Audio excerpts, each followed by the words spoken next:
আত্মনিয়ন্ত্রণ কোনো সীমাবদ্ধতা নয়, এটা স্বাধীন আর মহত্বের পথ। বেঞ্জামিন ফ্র্যাঙ্কলিনের জীবনী তার জীবন্ত প্রমাণ। নিয়মিত প্রচেষ্টা ও আত্মনিয়ন্ত্রিত উন্নতির মাধ্যমে ফ্র্যাঙ্কলিন নিজেকে পরিণত করেছিলেন একজন বিখ্যাত আবিষ্কারক হিসাবে।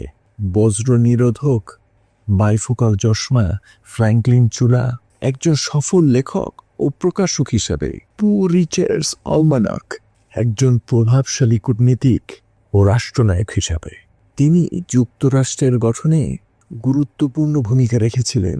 তিনি নিজেকে সত্যিকার অর্থেই গড়ে তুলেছিলেন শূন্য থেকে, অভ্যাস, একাগ্রতা ও আত্মনিয়ন্ত্রিত চরিত্রের মাধ্যমে।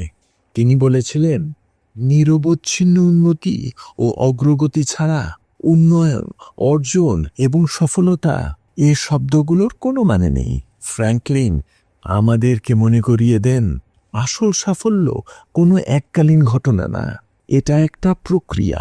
যদি আমরা প্রতিনিয়ত উন্নতি না করি, তাহলে যত ব্যস্তই হই বা যত বড় কিছু করছি বলে মনে হোক, আমরা সত্যিকারের সফল হচ্ছি না।